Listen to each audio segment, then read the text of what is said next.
Saya memulai 2010 Pahlawan Ekonomi Surabaya.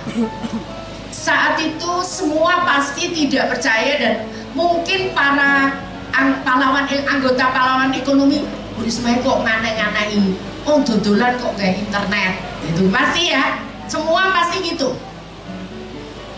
Saat 2010 media sosial belum seperti sekarang ini. Semua pasti heran saat saya memaksakan bahwa kita bisa jualan meskipun nggak punya toko. Semua pasti heran saat itu 2010. Wong yang punya HP aja bisa dihitung kali ya. Bu, mana Bu Jai tadi? Yang paling muda. Bu Jai ini paling muda, jadi protes ke saya. Bu Lali ku yang diajak yang muda-muda. Emangnya saya tua nggak bisa katanya.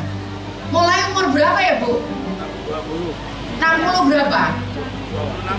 26. Mulai 26 ikut kami di Pahlawan Ekonomi. Sekarang usianya berapa Bu? Jai? Berapa? Masuk 76. Jadi Bu, Bapak Ibu, tidak ada alasan. Siapapun bisa. Gitu. Jadi, ya matur nuwun Bu Jai. Ini Bu Jai ya. Sekarang sudah bisa umrohkan cucunya yang dosen perguruan tinggi terkenal. Ya, nggak tergantung pada anak dan cucunya. Ya bisa mandiri. Apa? Usahanya apa Bu sampean?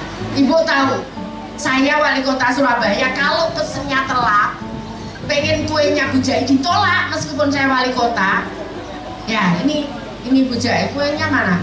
Kalau ibu saya pesen ini bukan. Ini ide saya ingin hidupkan lapis Surabaya, langsung ditangkap sama Bu Jai. Kalau pesen mau lebaran, itu harus 2 bulan sebelumnya. Kalau 1 bulan sebelum lebaran udah nggak bisa ditolak seperti saya wali kota Surabaya ya. Jangan khawatir kalau ditolak Bu Jai ya. Jadi bukan hanya penyenengan yang ditolak, saya pun ditolak gitu sama Bu Jai. Ada juga Bu Dia. Bu Dia juga gitu, saya pesen nih, ini miliarder Surabaya Bu. Setiap tahun beli rumah. Setiap tahun gak ngawai ya Bu. Nanti saya ceritakan ya.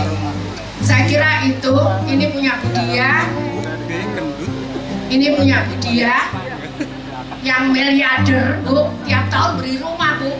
Saya wali kota aja belum tentu, saya apalagi jadi menteri. Ya ini kue-kuenya.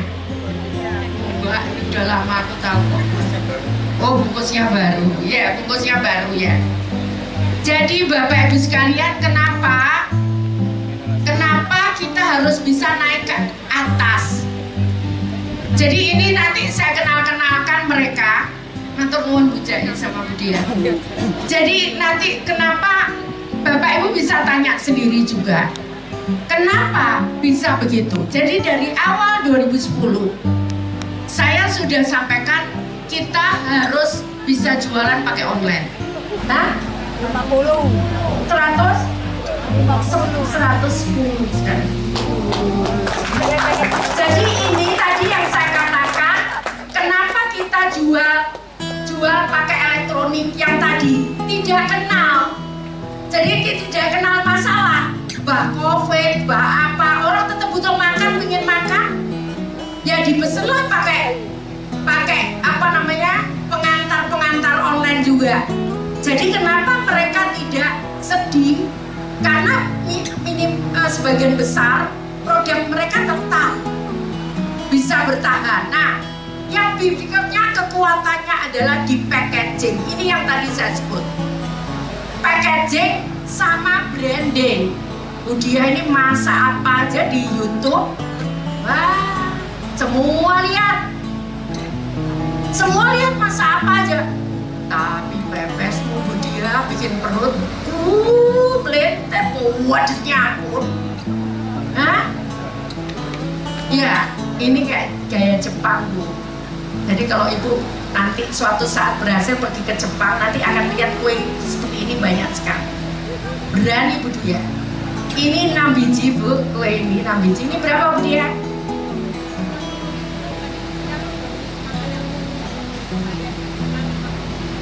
Ini berapa? 40.000. Cuma 6 bijinya. Itu kekuatannya branding sama packaging. Jadi branding, memang sekarang Bu Dia sudah jadi brand perusahaannya dia. Dan ini apa ya? Merek. Jadi Bu Dia sendiri, wajahnya Bu Dia ini sama badannya ini, itu sudah jadi brand untuk dia cookies. Jadi merek, jadi brand, gak mesti ayu Bu. Gak mesti ayu ya. Ya bukan jaminan, jadi tidak mesti cantik, tidak mesti itu. Tapi brand kemampuan orang itulah yang akan mampu menjual produk kita. Makanya belajar dan belajar. Nah ini tadi branding dan packaging. Kenapa harga bisa berubah? Ya Bapak Ibu, Ibu-Ibu,